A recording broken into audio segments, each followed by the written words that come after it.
Shalom, everybody. Rabbi Edelstein here. I'm back. It's the return of Rabbi E in 3, brought to you by MEOR DC. And this time, this go-round, we're going to try to make it 3. I advertise Rabbi E in 3. The Torah tells us, midvar sheker tircha, keep away from false words, misleading impressions. If I call it Rabbi E in 3, I'm going to stop before or by 3 minutes, or I'll call it Rabbi E in 10. It's Rabbi E in 3. It's going to be 3. That's my pledge to you, God willing. Okay.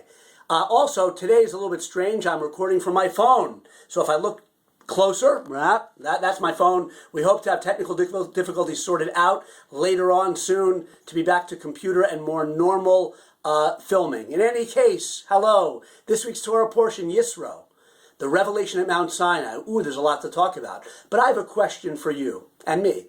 Do we hear God's voice in our daily lives?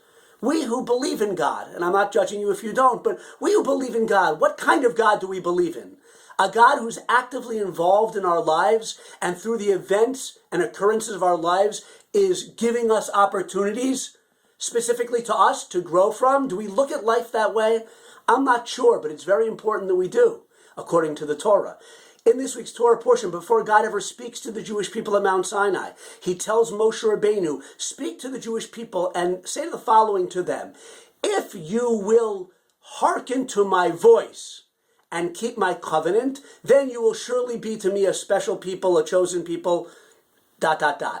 It says, if you'll hearken to my voice. God doesn't say to Moshe to say to the Jewish people, if you'll listen to my commandments. That's an expression that's used very much later in the Torah. Here it says, if you'll hearken to my voice. What does my voice mean?